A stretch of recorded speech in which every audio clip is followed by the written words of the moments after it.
This is the Holy Gospel according to St. Matthew, the 15th chapter. Jesus called the crowd to him and said to them, "Listen and understand. It is not what goes into the mouth that defiles a person, but it is what comes out of the mouth that defiles." Then the disciples approached and said to him, "Do you know that the Pharisees took offense when they heard what you said?" He answered, "Every plant that my heavenly Father has not planted will be uprooted. Let them alone. They are blind guides of the blind. And if one blind person guides another, both will fall into the pit." But Peter said to them, "Explain this parable to us." Then he said, "Are you also still without understanding? Do you not see that whatever goes into the mouth enters the stomach and goes out into the sewer? But what comes out of the mouth proceeds from the heart, and this is what defiles. For out of the heart will come evil intentions, murder, adultery, fornication, theft, false witness, slander. These are what defile a person. But to eat with unwashed hands does not defile." Jesus left that place and went away to the district of Tyre and Sidon. Just then, a Canaanite woman from that region came out and started shouting, "Have mercy on me, Lord, Son of David. My daughter is tormented by a demon." But he did not answer her at all. And his disciples came and urged him, saying, "Send her away, for she keeps shouting after us." He answered, "I was sent only to the lost sheep of the house of Israel." But she came and knelt before him, saying, "Lord, help me." He answered, "It is not fair to take the children's food and throw it to the dogs." She said, "Yes, Lord, yet even the dogs eat the crumbs that fall from their master's table."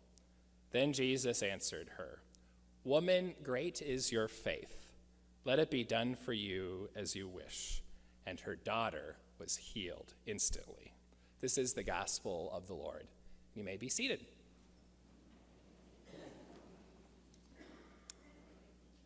So I've been having a lot of adventures lately. Today, after worship, we're going to adventure down to Nebraska, which is like the birthplace of adventure, right? Nebraska, a pretty cool state, no doubt about it. Actually, you probably wouldn't be going to Nebraska normally unless the eclipse was not happening. The eclipse, the path of totality, goes right through Nebraska, where you can see 100% eclipse. And so we're going to be traveling down to Omaha today. We're going to spend the night there. And then we're going to Beatrice, Nebraska. And Bill Nye, the science guy, is going to be there as well. So we're pretty excited. He's a popular host of science-y things on TV. So we're pretty excited about that. So that'll be a lot of fun. Unfortunately, we've been looking at the weather, and it looks like it might be a bit cloudy. So we might have to adjust our path and go somewhere else where there'll be open sky. And we've got our glasses as well, and we know that they're not fake glasses, but they're real, because I got them from the planetarium at Morehead State. So we're excited for our adventure that will be happening later today. I also had an adventure down to Mankato, another huge place of adventure, right? I went down there on Thursday and on Friday and spent some time working on my dissertation. As probably most of you know by now, I've been working on this darn dissertation for a really long time, and I'm making some really good headway. I had a couple of great meetings on Thursday and on Friday, and my advisor blessed chapter 1. It's edited and done. And she is in the process of blessing chapter 3, which is the method section, and then soon we'll bless chapter 2. And while I was down there, I scheduled my first defense. It's a 2-part defense. One, you defend your proposal, what you're doing, and then you defend your final dissertation. So I scheduled it for September 28th. So if you are the praying kind, and I hope most of you are the praying kind, please pray for me in that upcoming defense. It's from 9 to 12, so it's about a 3-hour ordeal that I'll be doing coming up. But it feels good to have it on have it on the schedule and moving forward with that dissertation.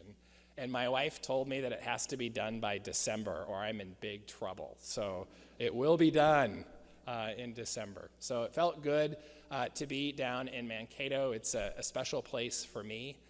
We spent about 5 years down in that area, and a lot of life happened for me and for my family in Mankato. So it was fun to be there and walk down memory lane. And that's also where our son Paul was born as well. And it was great to be with the faculty again, and they've played such an important role in my life, and just some amazing people. So it was a really great couple of days to be there. And my favorite part of being there, before I get to this story, I'm going to drink some water. My favorite part in being there is I got to go to my happy place. And my happy place is the 4th floor of the library at Minnesota State University, Mankato. I love it because it is the silent floor. You walk on the floor and there's big signs that say no talking allowed, that this is silent study, and it's the greatest thing in the world. And I turn into a different person when I'm on the floor. I kind of become a bit mean on the floor because I'm sitting there and I'm reading and studying, and if someone talks, if someone utters a whisper, I glare at them. And that is totally acceptable on the 4th floor of the library at Minnesota State University, Mankato. You are allowed to glare at people if they talk on the 4th floor. So I just give them a dirty look. And depending on how loud they're talking, I give them a more intense glare. So if it's just a little whisper, I might just give them a little bit of a glare. But if it's a whole conversation, I'll lean over my table and glare at them. And so I got to do a couple of glares. It was great. It was a fun thing to do. I can be mean on the 4th floor. So I think it was Friday morning, and I'm studying away on the 4th floor, getting ready for my meeting with my advisor. And I'm going along, and I had something happen to me that's never happened before. Somebody comes up to me and taps me on the shoulder. I've never had it on the 4th floor where somebody actually wanted to talk to me. This was uncharted territory. This deserves more than a glare. And this guy asks me a question. He taps me on the shoulder and he says, "Sir, can I ask you a question?" And I wanted to let this guy have it. First, I tried to ignore him, and I hoped he would just go away, because doesn't he know I'm studying on the 4th floor? You don't talk to each other. So he asked me again, "Sir, can I ask you a question?" He asks it a little bit louder. And I tell you, I wanted to let him have it. I was so mad. Again, I turn into a different person on the 4th floor of the library. So I was going to turn around and let this guy have it and say, "Get out of here, go away. This is the 4th floor of the library. You're supposed to be silent."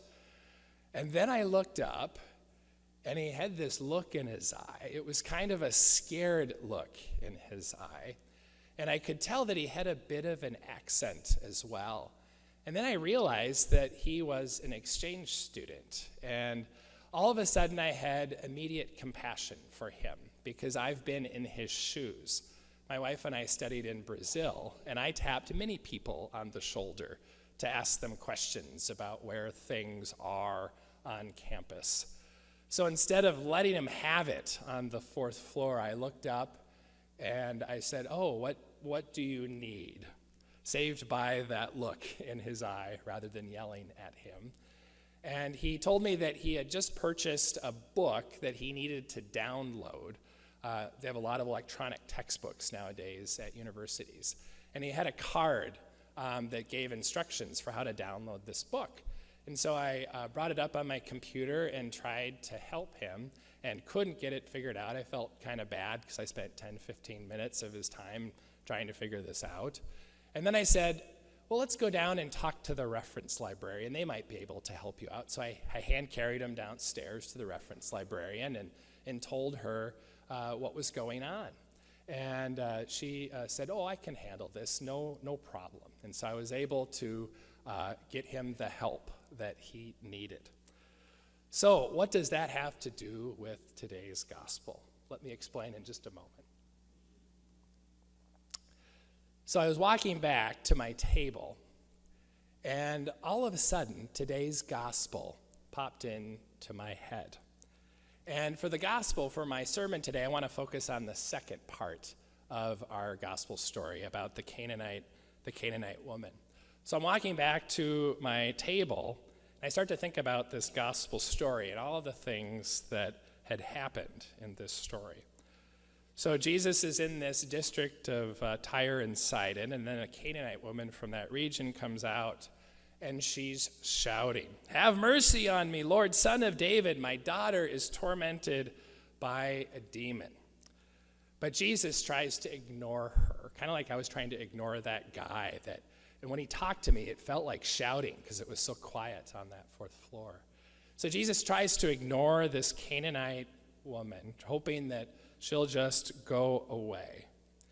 And then his disciples, Jesus' disciples, get in on the act, and they say, "Jesus, tell her to go away. Tell her to go away. Send her away. She keeps shouting." And then Jesus finally answers her, and he answers her in a not very nice way at all.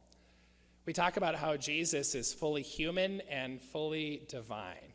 Here, Jesus is really showing his human side, you might say. He first says this. He says, "I was sent only to the lost sheep of the house of Israel." But she kept going. She persisted. She knelt before him saying, "Lord, help me." And then Jesus really lets her have it. He basically insults her and calls her a dog. He answers, "It is not fair to take the children's food and throw it to the dogs."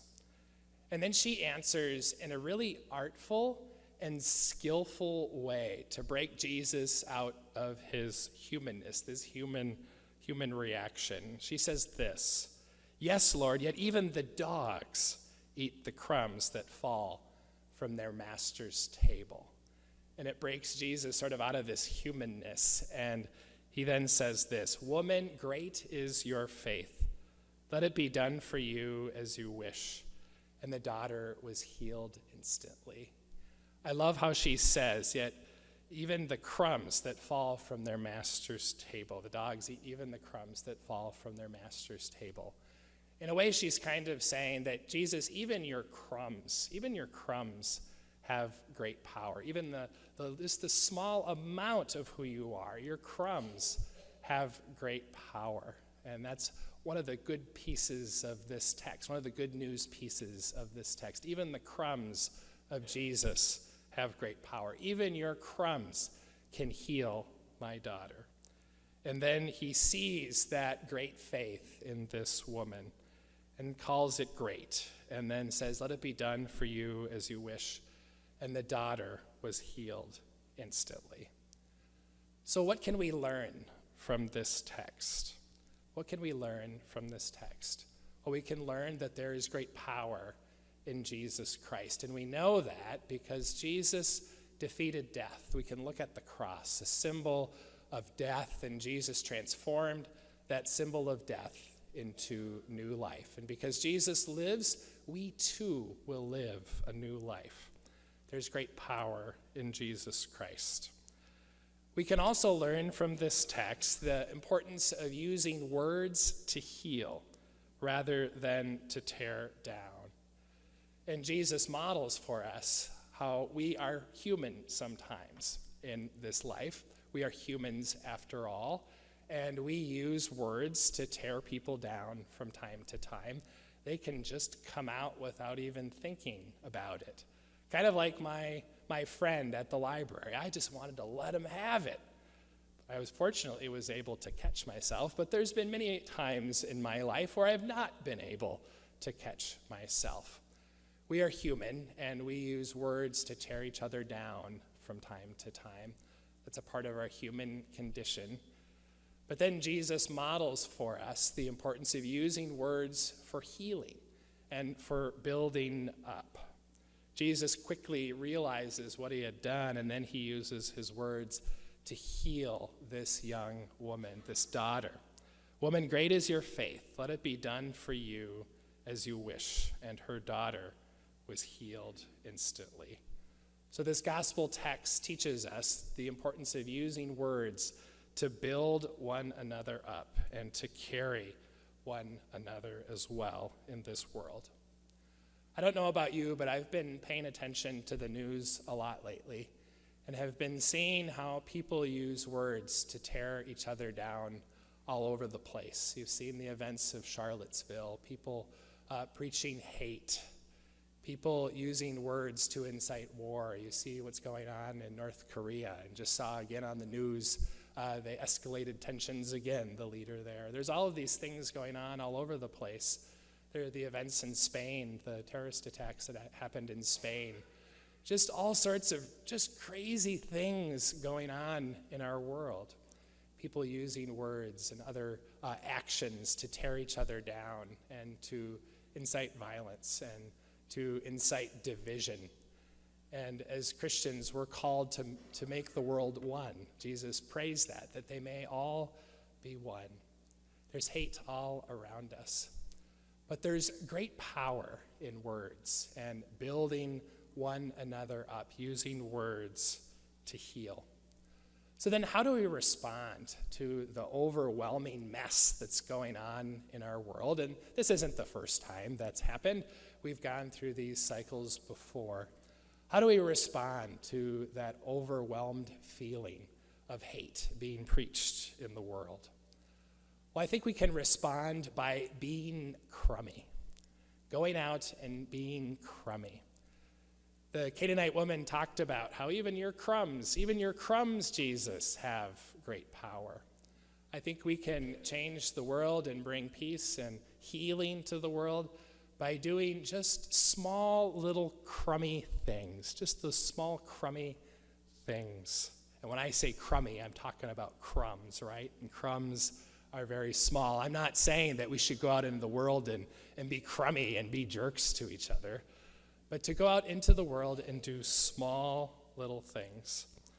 Mother Teresa said, not all of us can do great things, but we can all do small things with great love. So we go out into the world and be crummy and do small things to bring healing to the world, to give a word of support to your loved one, to tell somebody that you're praying for them, to tell somebody that you care about them, to tell somebody that you love them. These are all little small crummy things that we can do. We can go out and spread the love of Jesus Christ and reflect the light of Jesus into the lives of one another.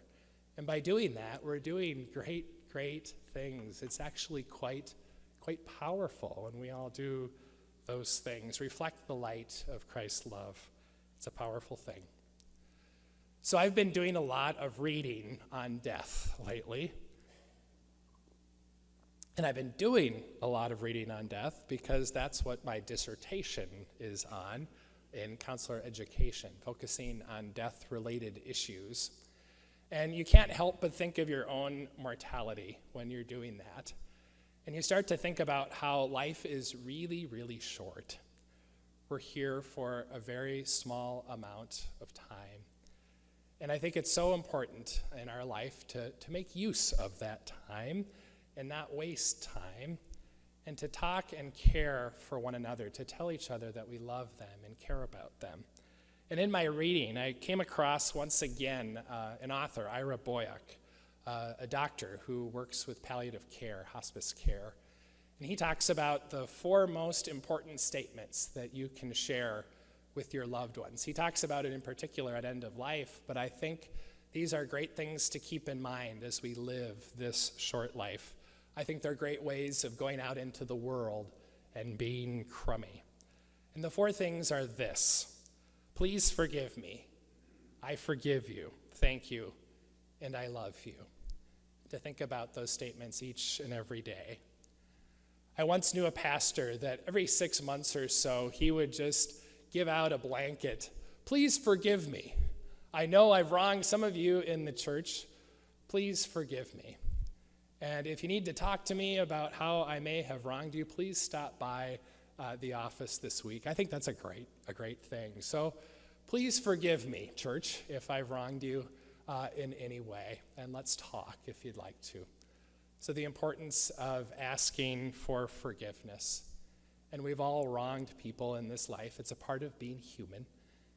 And the second thing is to say, I forgive you. We've all been wronged as well. Just as we've wronged people, we've all been wronged, or we've all wronged others. And to ask for forgiveness, to forgive others. I forgive you. I forgive you. And then the third thing is to say thank you, to express your gratitude for the people in your life, those people that have done things for you. And then lastly, to say I love you to those people in your life, the importance of saying I love you. The other day I was leaving the house and Paul said, Dad, you forgot to tell me that you love me. I said, oh, I did. Thank you, Paul. Yeah, I love you. I love you. Life is short. So please forgive me. I forgive you. Thank you. And I love you. I think these are great ways of going out into the world and being crummy. So go out into this world. Be crummy. Not all of us can do great things, but we can all do small things with great love. And we go out and we reflect the light of Jesus Christ, who has secured our futures. This is good news. Amen.